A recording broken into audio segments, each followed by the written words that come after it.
All right, guys, well, we just got back from Salt Lake City where we had the high top put on the van. I am very anxious to get out and start doing some camping with the van with the new high top. You know, we already got an opportunity to spend a little time using it on the way back. But I am at the shop right now because there is one fairly big project that I want to accomplish before I head back out into the woods, and that is I want to get the bed raised up.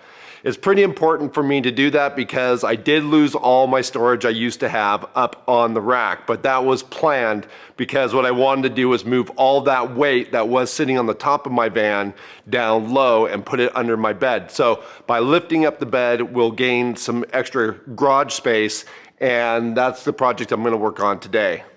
So if you guys saw the installation build where I showed the high top going on the van, one of the things you might have noticed is this new backsplash I have here on my counter I built before leaving for Wasatch. Now this backsplash is actually the old roof of the van. I cut a section out of the roof and I worked on this project while they were finishing up a few things here in the van.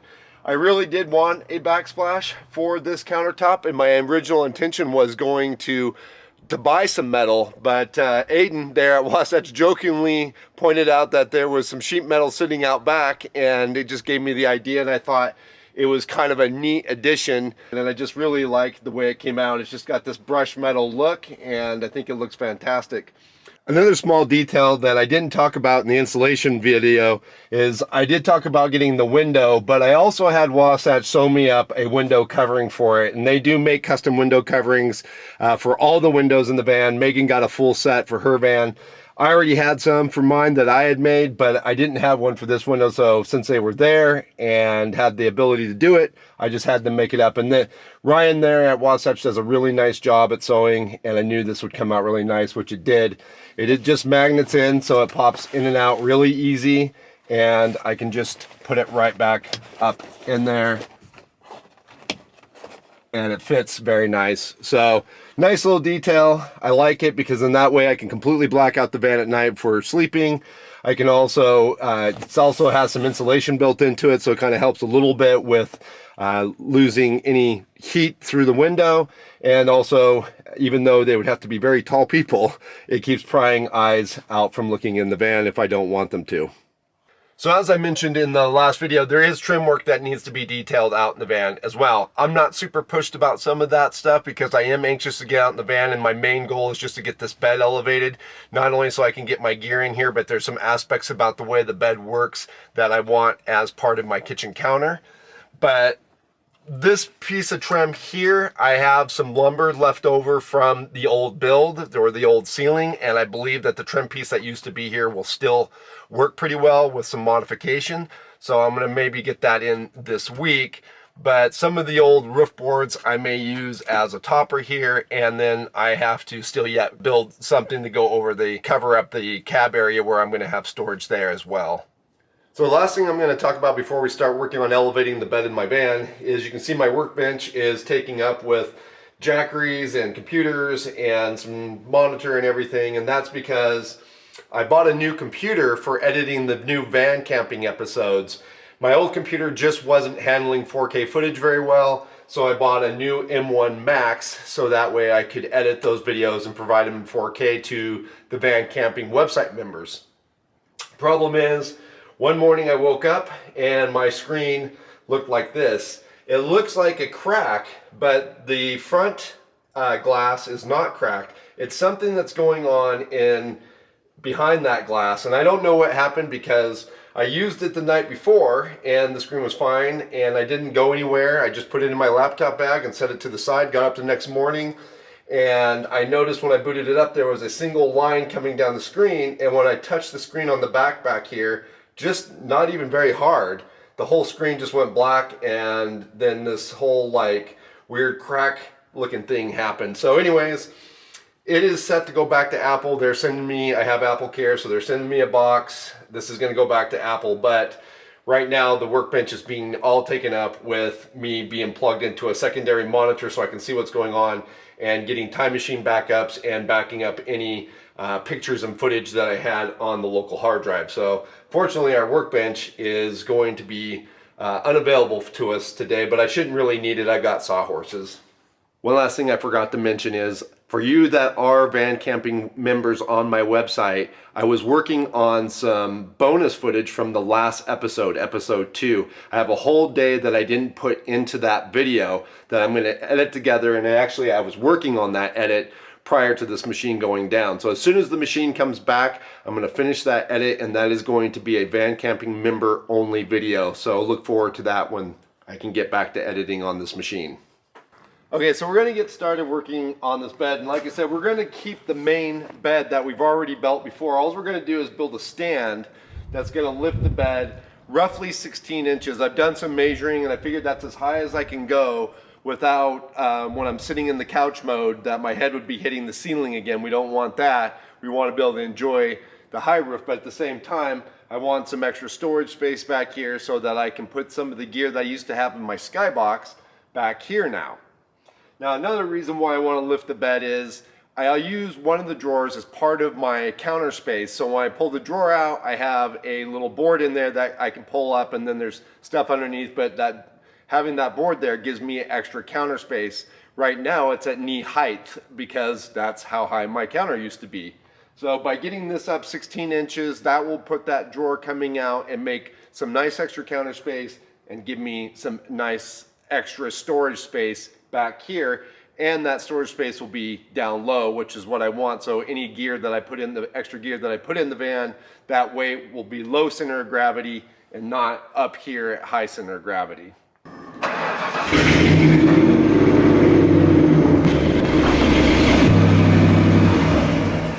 So to be honest, I just kind of piddled around the rest of the day with smaller projects, nothing that I filmed, and came back the next day to work on the bed, mainly because I knew I was going to have to tear my entire bed apart, and I wanted the balance of the whole day to be able to get the new platform built and get the bed back into the van.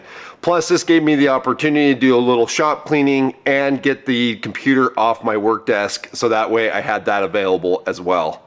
So as part of lifting the bed, I need to change how this storage works here. Now, typically I used to have clothes in here, and then you can see I still have clothes in the upper one. What I'm going to do is I'm going to cut this board in half and maintain this particular storage, but this area down here, because the bed is going to be so high, will be inaccessible, or not as easily accessible, I should say. So what I'm going to do is utilize this space to build in a filtration system. So instead of having to take a filter down to the creek or lake, whatever I want to pull from, and bring it up to the van, I want to be able to just go down there, you know, scoop up some river water or lake water, be able to dump it straight into my tank, and then be able to filter it in the van. The advantage to that for me is I found that during the winter time, the filtration system would often have problems with freezing up. So having the filtration system in the van where it's heated should alleviate that problem.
All right, at this point I've got most of the frame in place, and I'm going to start putting the bed in.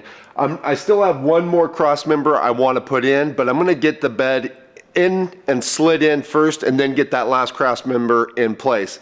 Now this is a very temporary setup. I just wanted something that I could get the bed lifted up quickly and that would be strong, and I could start playing with the space that I'm going to have underneath. Once I've kind of had some time with it and figure out what gear I want under there and how I want that gear organized, I'll probably sit down in Fusion 360 and design something that's a little less bulky than 2x4 construction. 2x4 construction is not my favorite for a van because I just feel like it's oftentimes overkill and it takes up a lot of space and is heavy. But like I said, again, this is temporary and it's just getting the job done quickly.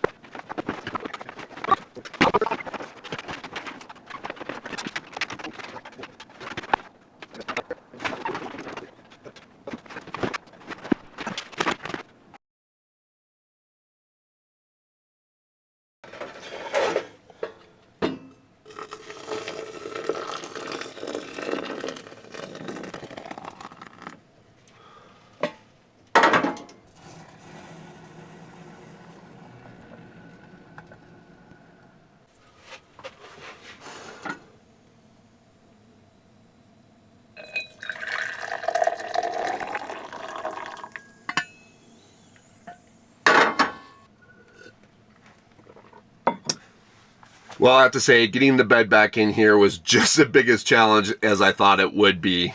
Because of the curvature of the van and now the bed being lifted, it was just a lot harder to get the bed in and shifted around and dropped into place. I eventually did get it in place by removing the drawer faces and getting the bed in here. Unfortunately, as soon as I got the bed in here, I realized it was just too high. And the problem being is that the van does curve in at the back a little bit. So once I got the bed in, I realized the bed was going to be too short for me to comfortably sleep at night. So I ended up off camera pulling the bed all apart, taking out the new framework and shortening everything by about 4 inches, which is where we're at now, and everything is working out really well. I'm very, very happy with the new layout and setup. It's very comfortable for me to sit here. I still ended up with a lot of usable garage space, and in fact, I have found that I can now put more gear in the van than I ever could with just the skybox on the roof rack. Plus, it's just really nice that that gear is much easier accessible being in the back and down on the ground instead of having to climb up on the ladder to go get that stuff out of the skybox. And then again, it also puts that weight at a lower center of gravity, which will just be overall better for the way the van handles on and off road. So I'm very happy about that. As far as the internal space, I did spend a few days just detailing things out. I got a lot more of the trim work done, so it just feels so much more homey in here now, and it definitely has that cabin in the woods vibe that I was looking for. Plus, just got some of the decorations in, got my pictures back up. You know, I already had the axe up, but just like I said, just kind of a few things detailed out, making it feel very homey in here. We're out in the woods right now in the National Forest, and it's trying to decide whether or not it still wants to be winter, and it's been kind of on and off snowing, wintry mix out there. But in the van here, it just feels like I'm hanging out in a cabin looking out at the outdoors, and it's just a beautiful, beautiful setup. So I'm very happy about that. One of the things about the layout that I'm the happiest about is the new countertop and counter space. You know, before it was very confining, sitting down, having to cook meals, but now being able to stand up, and with the countertop options I have by being able to pull out this drawer and of course a countertop drawer gives me a nice L-shaped space that I can cook from, and being able to stand, I can maneuver around, and it just makes the whole experience of cooking in here a lot more enjoyable. And being able to look out the new window while I'm cooking just is, again, adds to the whole experience. All in all, very, very, very happy with the new layout. We still have a few things to detail. I'm not sure yet how I want to finish out the over the cab space. I'll think about that over time. I just kind of want to use that space and see how it works for me and what I want to do there, but we'll get to that at a later date. We're at the beginning of March now. At the end of March, the van does go in for its appointment with Line-X to get the top color match with the rest of the van body. And tomorrow I'm heading over to Aaron's to get the rack all measured out. So I'm really hoping by the 1st of March we should, or I'm sorry, the 1st of April, we should have the new rack on, which will allow me to put the awning on, which is the one piece I am missing right now. So hopefully here at the end of this month, we will be pretty well dialed in with the new high top and have all the accessories that we had before back on the van, and that will be very exciting. But right now, between now and then, I do have some friends that are coming out, and we're going to go do some camping, which I will make a video about for Primal Outdoors. And then I'll have a little bit of time between them heading out and the Line-X appointment that I am going to go out and shoot some van camping content. So some good camping content coming with the new setup, and I hope you guys will look forward to that. But as of this morning, like I said, I am going to sit here, enjoy a cup of coffee, look out over the wintry mix, maybe make some breakfast, and just relax a little bit and enjoy this new space. So I hope you guys enjoyed this video, seeing a little bit of what I've done inside since the high top got put on. If you did, please do give it a like. If you have any comments or questions, leave those down below. And we will see you guys again outside.